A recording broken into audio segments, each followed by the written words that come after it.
Welcome, welcome. We're here, we're here. Oops, let me see.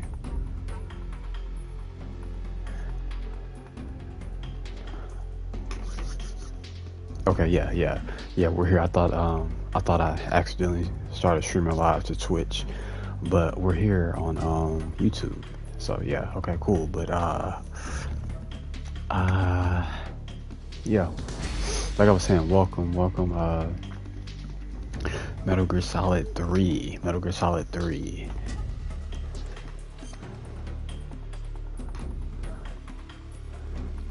Let's just get into it a little bit. Let's see, question.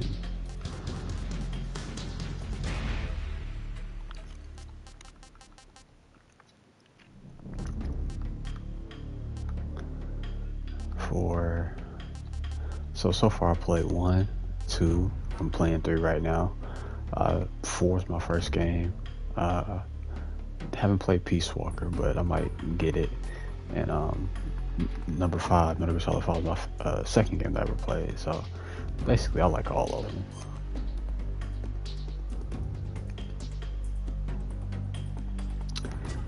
To play with modern action game controls, freely move third-person camera, move and fire weapons simultaneously with over-the-shoulder perspective. Use overhead camera. Aiming is done in first person. Oh man. Oh man.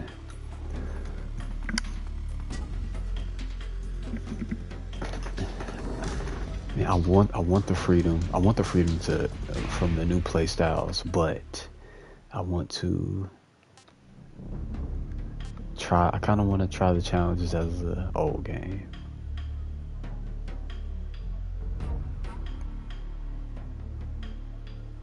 I don't know.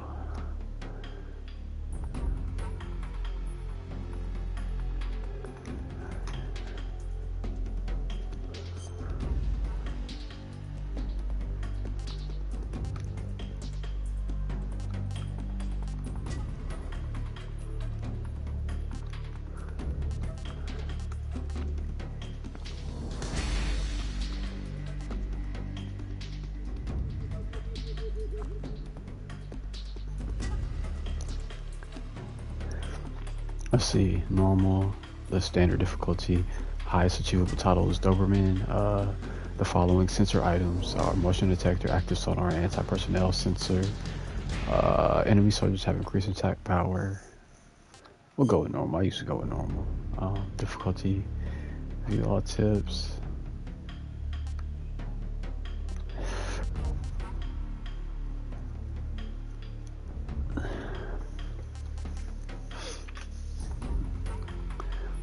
Display all in-game tips. This is one of the most important.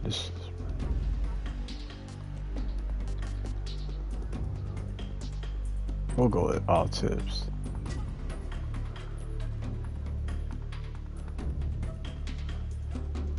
Everything, play style, legacy style, normal.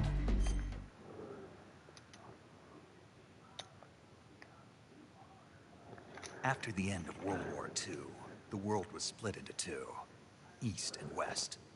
This marked the beginning of the era called the Cold War.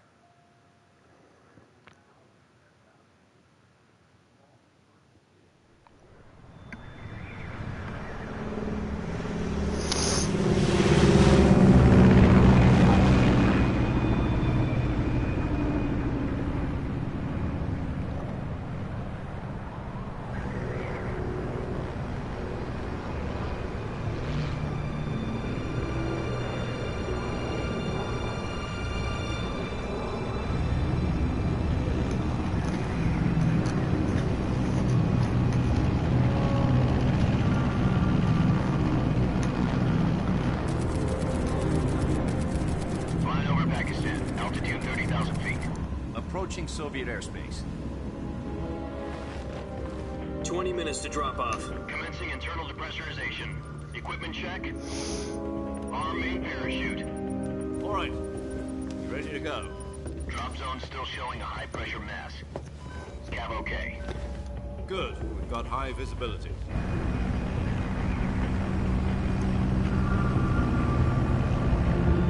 I don't know. I kind of want to play the original Metal Gear Solid 3 and then come and play this.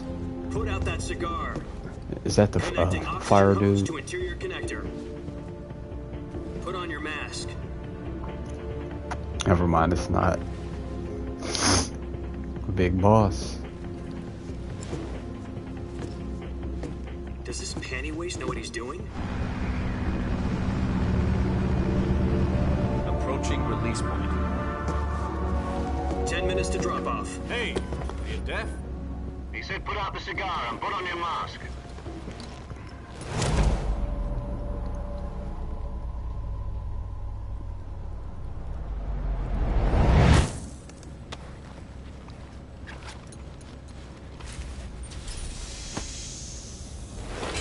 Depressurization complete. Checking oxygen supply. 6 minutes to drop off. Opening rear hatch.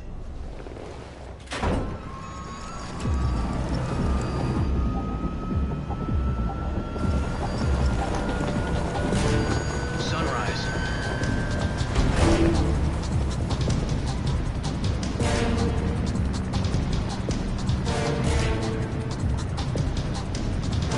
External temperature minus 46 degrees Celsius. 2 minutes to drop off. Stand up. You'll be falling at 130 miles per hour. Try not to get frostbite from the wind chill. 1 minute to drop off. Move to the rear. Activate the alarm bottle. This is one for the history books. The world's first Halo jump. Oh, that's cool. 10 seconds to drop I know the off. Halo Stand jump by. from the 2014 Godzilla movie. Status okay. All green. Prepare for drop-off. Countdown. 5, 4, 3, 2, 1. Spread your wings And fly. God be with you.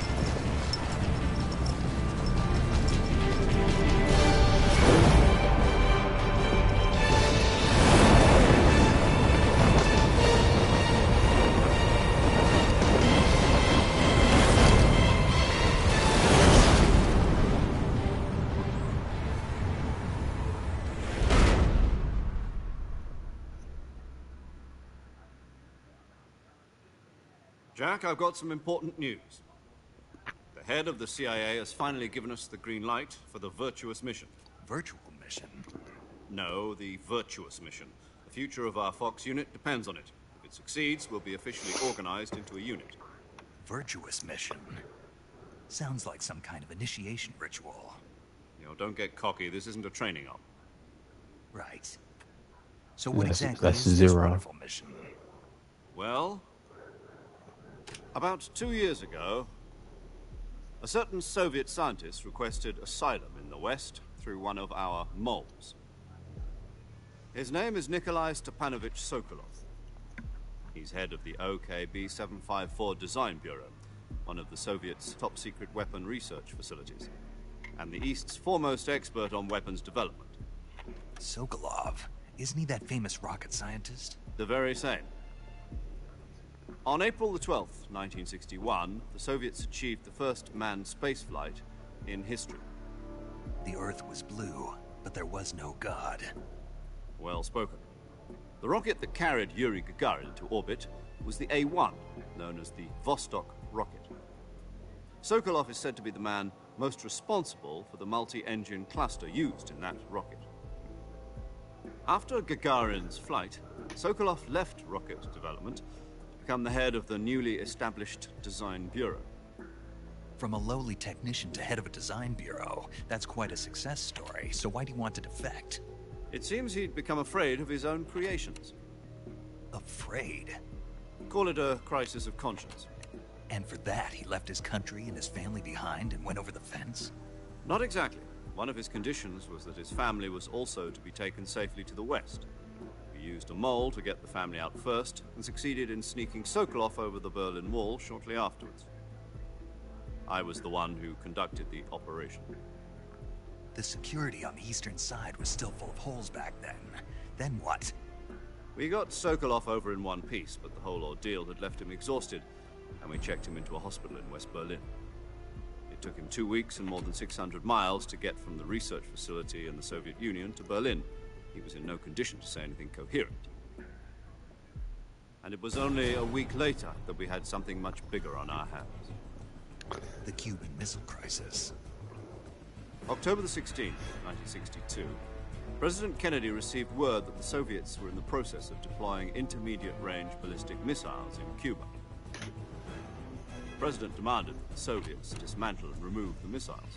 At the same time, he announced a naval blockade to prevent further missile shipments from reaching Cuba. But the Soviets didn't back down, instead placing their armed forces on secondary alert. Soviet transport ships carrying missiles continued on course towards Cuba. US and Soviet forces went on alert for an all-out nuclear war. Frantic negotiations were conducted through the UN's Emergency Security Council and unofficial channels to end the hair-trigger standoff. Finally, on October the 28th, the Soviet Union agreed to remove its missiles from Cuba. Is that? No, it's So not the world Gorbachev. avoided a nuclear holocaust. But in order to get the Soviets to pull their missiles out, we had to make a deal. You mean the one where the US agreed to remove its IRBMs from Turkey? No. The Jupiter IRBMs deployed in Turkey were obsolete, and we were going to get rid of them anyway. They had no strategic value whatsoever to either the US or the Russians. The Turkey deal was a ruse, a cover story that was fed to the other intelligence agencies around the world. So what did the Russians really want? Sokolov. They wanted us to return Sokolov. You mean the Soviets pulled out of Cuba just to get their hands on Sokolov? That's right. What the hell was he working on? At the time, we had no idea. We were running out of time. It was either give up Sokolov or risk full-scale nuclear war. In the end, we had no choice. President Kennedy gave in to Khrushchev's demand. The next day, I got Sokolov out of the hospital, handing him over to agents on the eastern side. Sokolov kept on screaming, "Save me," until he disappeared from my sight. Then, a month ago, we received some new information from one of our moles. About Sokolov? Yes. He was taken back to the research facility and forced to continue working on the weapon in question under KGB supervision. What's more, it's on the verge of completion. So what kind of weapon is it? Something to do with space rockets? No, missiles.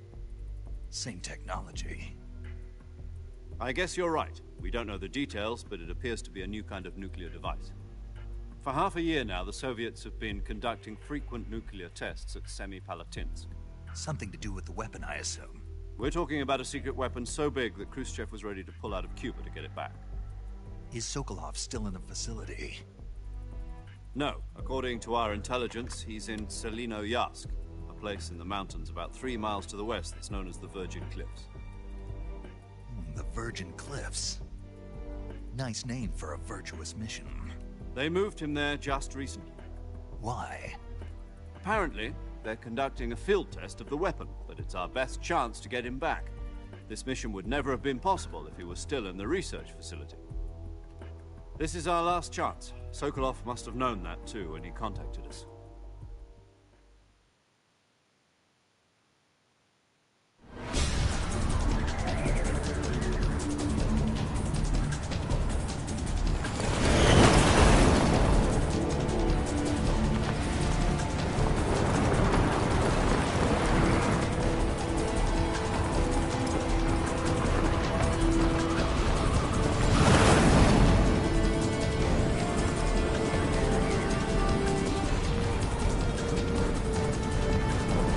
Listen up, Jack. Your mission is to infiltrate Selinoyarsk in the Soviet mountains, ensure the safety of Sokolov, and bring him back to the west.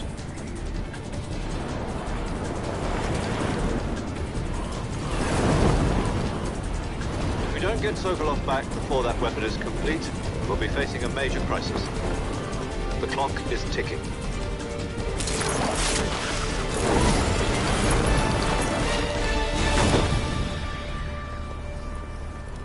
Once we've confirmed the rescue of Sokolov, stand by at the recovery point. A recovery balloon will be dropped at that point. Helium will be pumped into the balloon to inflate it. The process takes about 20 minutes. Once it's complete, the gunship's arm will latch onto the balloon and pull it up. The Fulton surface-to-air recovery system. I'm familiar with the theory. Take it easy. It's been combat proven. Do you think Sokolov is up to it? The shock will be less than during a parachute jump, and the arm can handle up to 500 pounds. So you're planning on going over the border in a single combat Talon? She's equipped with two 6-barrel 20mm Vulcan cannons, as well as two 40mm machine guns. Sounds like she could hold her own against a battalion of tanks. Even with the fuel in the reserve tank, we're facing a 4-hour time limit. If all goes well, it shouldn't take more than a few hours.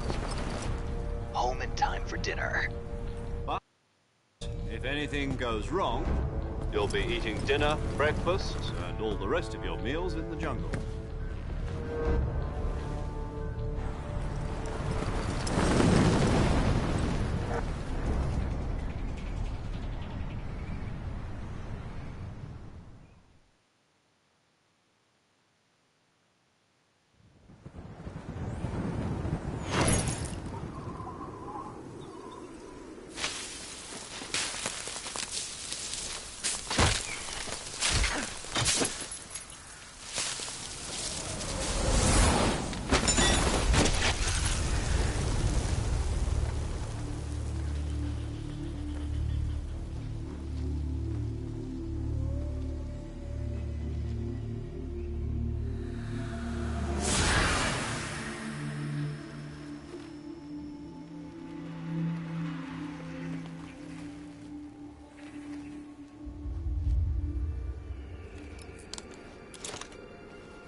Do you copy?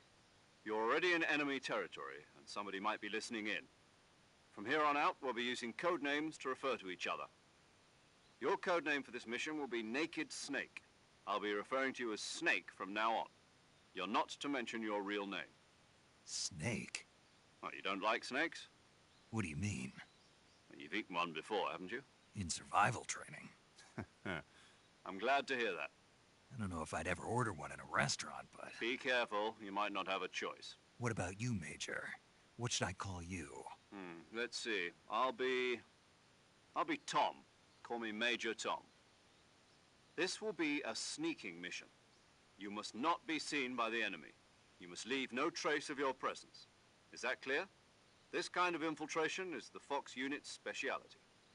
In other words, weapons and equipment are procured on site.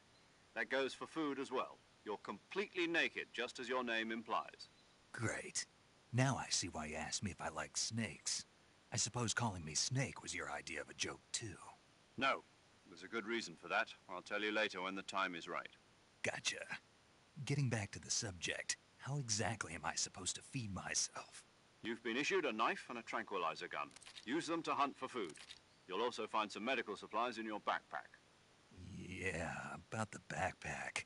I lost it in a tree on the way down. I see. Well, you'd better go back and get it then. You know where it is? No problem. I can see it from here. It's stuck on a branch. To climb a tree, stand in front of a tree that's covered in ivy and press the action button. I'll be monitoring your progress over the radio. We can't risk violating Soviet airspace, but I'll be in the gunship.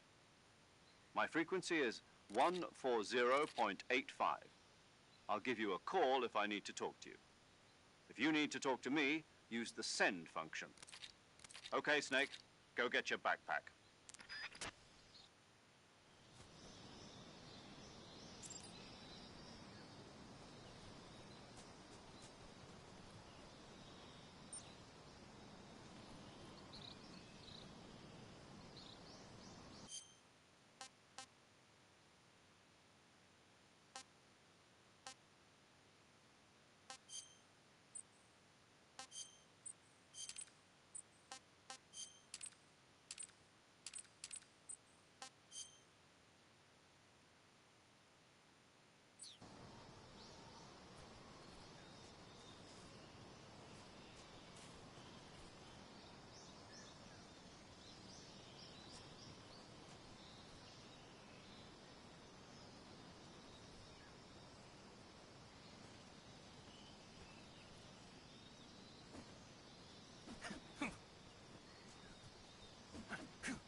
I see you've retrieved your backpack, Snake.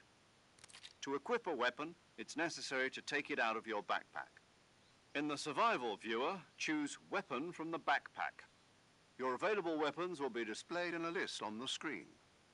From that list, choose the weapon you want to equip and press the Enter button. For other equipped items, just do the same thing from Item. Got it. Use the survival viewer backpack. Yep, that's right. Survival is fundamental to this mission. After you've been out in the field for a while, your stamina will start to drop. If your stamina gets too low, it'll affect your performance. You won't be able to shoot accurately, for example, and your wounds won't heal as smoothly. Keep an eye on your stamina so you don't run out. To recover lost stamina, you can hunt for local flora and fauna. You can use either your tranquilizer gun or your knife to hunt. My only weapon is a Mark 22 Hush Puppy tranquilizer gun? That's right. It's been fitted with its own suppressor. However, the suppressor will deteriorate every time you fire. Once its durability reaches 0, the noise suppression effect will be gone. So don't get too trigger happy with it. The suppressor's durability is shown in the icon. Any weapons and equipment beyond what you're carrying now, you'll have to find as you go. I have to find my own weapons and equipment? Whose crazy idea was this anyway? Solo covert actions are standard Fox operating procedure. You can't leave any traces of your presence. No weapons, equipment, footprints, sweat, or bodily waste. The same goes for bullets and cartridges, too. Your presence in enemy territory is already a violation of international conventions of warfare. There aren't supposed to be any American soldiers in Russia. It could spark an international incident. You can't let anyone see you. You can't let the enemy know you're there. This is a stealth mission. You're a ghost, Snake, in every sense of the word. And there'll be no rescue if you're captured. The military and U.S. government will deny any involvement in the affair. Then I'll just have to take care of myself, huh? I'm afraid so. You've been given a fake death pill for that purpose. SIS guidelines stipulate that soldiers on covert ops like this one be issued a potassium cyanide capsule. Tape it to your body so you can take it when you need to. How generous of you. Use it if you're taken prisoner by the enemy. It'll send you into a state of false death for a short time.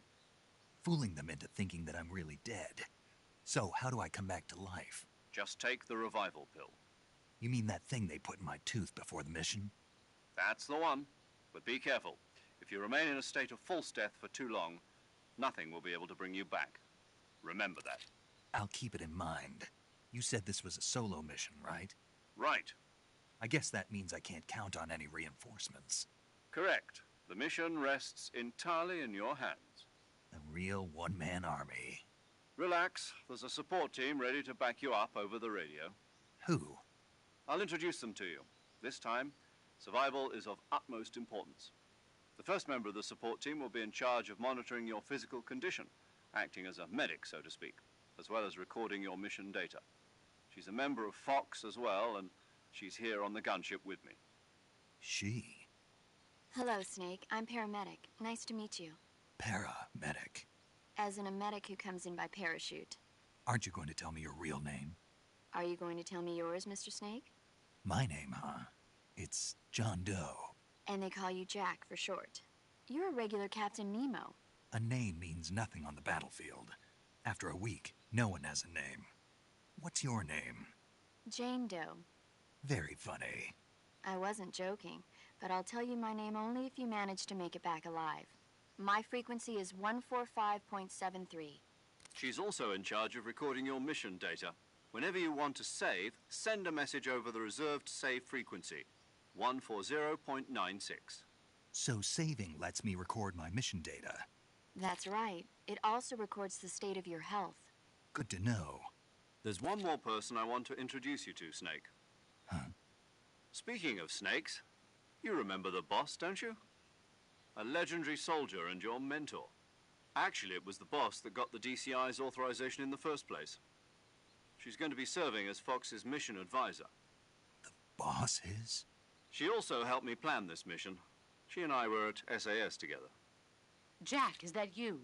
How many years has it been? Boss? That's right. It's me. Oh. Talk to me. Let me hear your voice. It's been 5 years, 72 days, and 18 hours. You've lost weight. You can tell just by the sound of my voice. Of course I can. I know all about you. Really? Well, I don't know anything about you. What's that supposed to mean? Why'd you disappear on me all of a sudden? I was on a top-secret mission. You didn't need me anymore. But there were still so many things I wanted you to teach me. No, I taught you everything you needed to know about fighting techniques. I taught you all I could. The rest you needed to learn on your own. Techniques, sure. But what about how to think like a soldier? How to think like a soldier? I can't teach you that. A soldier needs to be strong in spirit, body, and technique. And the only thing you can learn from someone else is technique. In fact, technique doesn't even matter. What's most important is spirit. Spirit and body are like two sides of a single coin. They're the same thing. I can't teach you how to think. You'll just have to figure it out for yourself. Listen to me, Jack. Just because soldiers are on the same side right now doesn't mean they always will be. Having personal feelings about your comrades is one of the worst sins you can commit. Politics determine who you face on the battlefield. And politics are a living thing. They change along with the times. Yesterday's good might be tomorrow's evil. Is that why you abandoned me? No, it had nothing to do with you. I already told you, Jack. I was on a top-secret mission. A soldier has to follow whatever orders he's given. It's not his place to question why. But you're looking for a reason to fight. You're a natural-born fighter, but you're not quite a soldier. A soldier is a political tool, nothing more. That's doubly true if he's a career soldier. Right and wrong have no place in his mission. He has no enemies and no friends. Only the mission. You follow the orders you're given. That's what being a soldier is. I do whatever I have to get the job done. I don't think about politics. That's not the same thing. Sooner or later, your conscience is going to bother you. In the end, you have to choose whether you're going to live as a soldier or just another man with a gun. There's a saying in the Orient, loyalty to the end. Do you know what it means? Being patriotic. It means devoting yourself to your country. I follow the president and the top brass. I'm ready to die for them if necessary.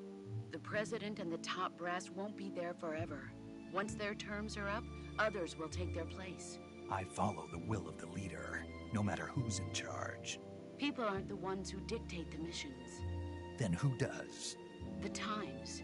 People's values change over time, and so do the leaders of a country. So there's no such thing as an enemy in absolute terms. The enemies we fight are only enemies in relative terms, constantly changing with the times. As long as we have loyalty to the end, there's no point in believing in anything, even in those we love. And that's the way a soldier's supposed to think? The only thing we can believe in with absolute certainty is the mission, Jack. All right, but do me a favor. What is it?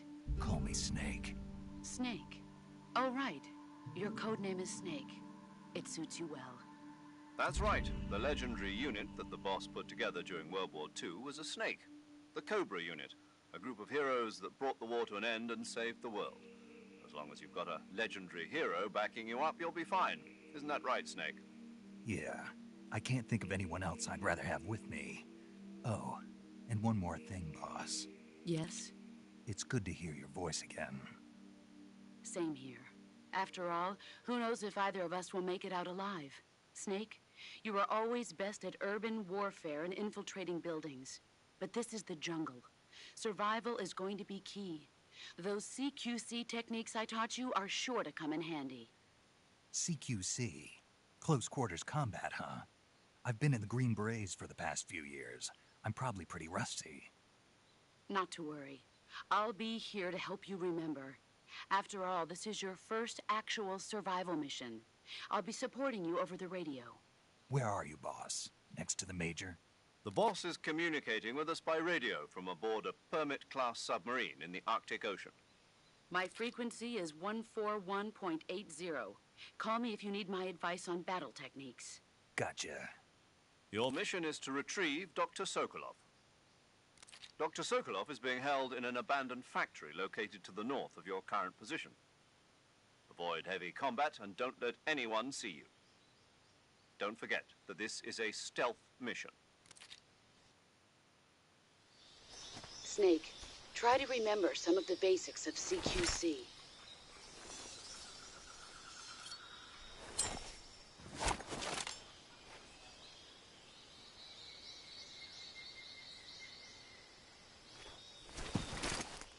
Commencing virtuous mission now.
saving the game, Snake?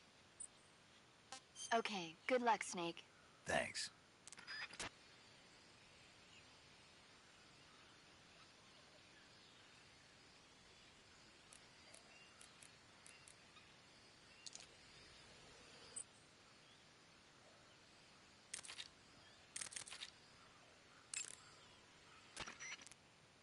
Snake, be careful of that swamp.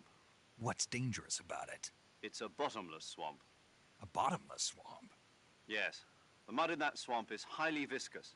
It will stick to your body like tar. It will be impossible for you to swim. If you get swallowed by the bottomless swamp, you won't be able to escape on your own. Once you sink down to about head level, you'll be trapped for good. Make sure you get out before that happens. So, I have to make sure I don't sink too far. Got it. Snake, wait. There's more? Yes. What? Crocodiles. Crocodiles? Yes. Crocodiles. Like the reptile. That's correct. More accurately, they're Indian gavials. What are crocs doing deep in this forest? You'll have to ask Paramedic about that one. Paramedic? Yes. The Indian gavial is a crocodile that originally lived in freshwater regions in India and Nepal.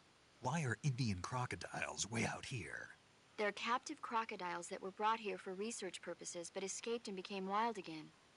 Indian gavials are large creatures. Adult males grow to over 6 meters in length. You'll never catch one alive, even if you use the tranquilizer gun. Got it. So, how do they... Taste? Yes, I did look into that. You know what they always say. Tastes like chicken. Sounds delicious. But be careful when capturing an Indian gavial. Normally they're cowardly creatures, but the ones in the forest there are belligerent. Apparently they attack humans. What do you mean? They weren't the direct subject of any serious research, but some think they may have become violent as a side effect of the atomic research that was conducted nearby.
Major.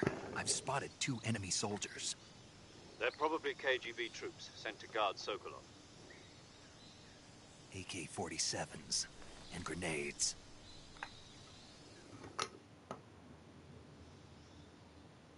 Snake, your presence in Soviet territory is already a violation of international law. We can't let the Kremlin find out that the CIA and the American government are involved. Contact with the enemy is strictly prohibited. Don't engage them in battle either. This is a stealth mission. Got that? The Major is right. The point of this mission is to sneak through the jungle without being seen. The success of the mission depends on how well you use your camouflage. Change your camouflage by selecting Camouflage from the Survival Viewer. The Uniform option lets you pick your uniform, while the Face option lets you change your face paint. Choosing camouflage that blends in with your surroundings will help you conceal yourself more effectively.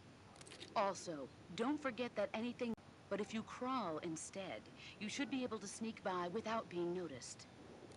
You can see how effective your camouflage is by looking at the Camo Index. The Camo Index shows how well your current camouflage blends in with the surrounding area. The higher the value, the harder you are to spot, and vice versa. Okay.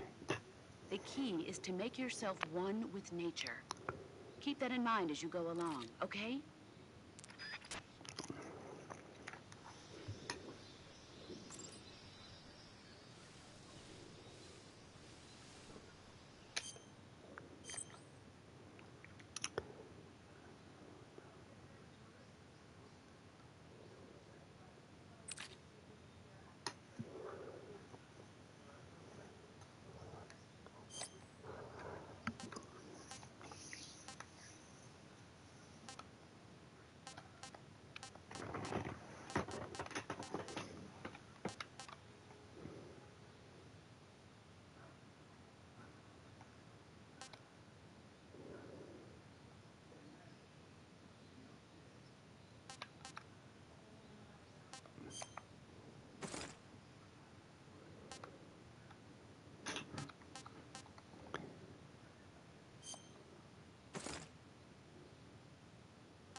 Leave.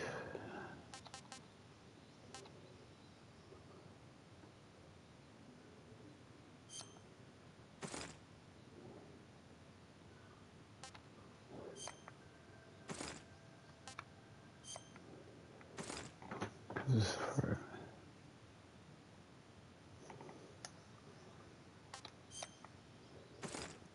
a unique camo pattern design with hunters in mind, using photos of trees, drawing leafy branches. Leaf. Camo pattern developed to provide concealment in forested areas, effective in underbrush and tiger stripe. We'll go with that for right now.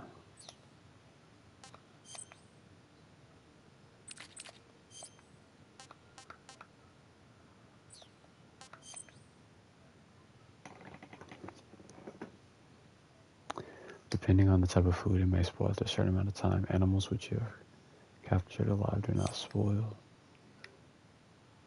Giant anaconda.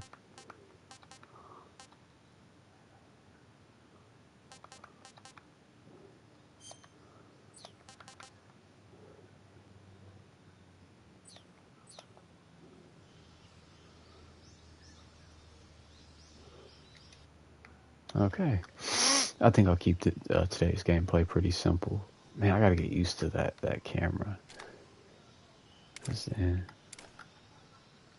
Oh.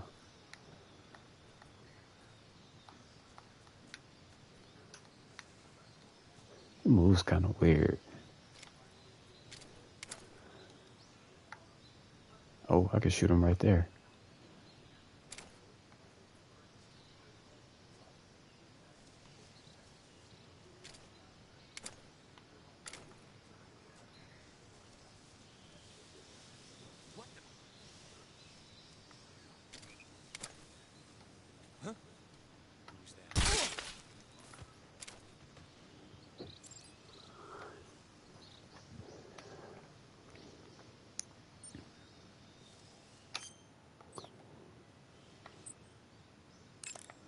And we're gonna save.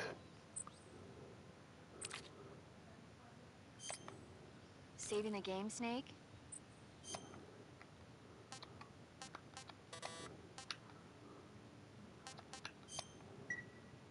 Hey, Snake, you ever heard of Godzilla, King of Monsters?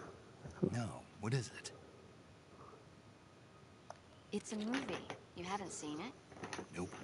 It's about this monster called Godzilla, who grows to an enormous size in a nuclear test and goes on a rampage in Tokyo. Nuclear test, huh? Then the Marshall Islands must be crawling with giant monsters right about now. It's just make-believe. Maybe that's You why sure? my hands have been so tight lately. Snake, it's a movie, not a report out of Los Alamos. I know. So then what happened? Godzilla is immune to all weapons, and humanity has no way to stop the monster. Dr. Shirazawa develops a new type of weapon, but An meanwhile, oxygen bomb. Godzilla is getting closer and closer to Tokyo, obliterating everything in its path. It was originally a Japanese movie, but they made an American version too. I recommend seeing the original Japanese one if you ever get the chance. It's mostly mindless fun, but it's also got a serious anti-nuke message as well. Where can I see the original? You'll just have to go to Japan. Really? That's too bad. Well, if you wait 40 years, you might be able to see it in America too. Why's that? 2004 will be Godzilla's 50th birthday. You think they're still going to be making Godzilla movies then? Of course! Everybody loves Godzilla. You sure know a lot about movies. I don't suppose you're the movie-watching type, are you? Not really. Okay, then I'll tell you everything I know. When the going gets tough, movies can save your life. It's always good to be able to look at things from a different perspective when you get in a jam. That's the magic of movies. No kidding. Well, I guess it might at least make a nice distraction. That's the spirit, Snake. Have a little fun. Bye-bye. See you guys later.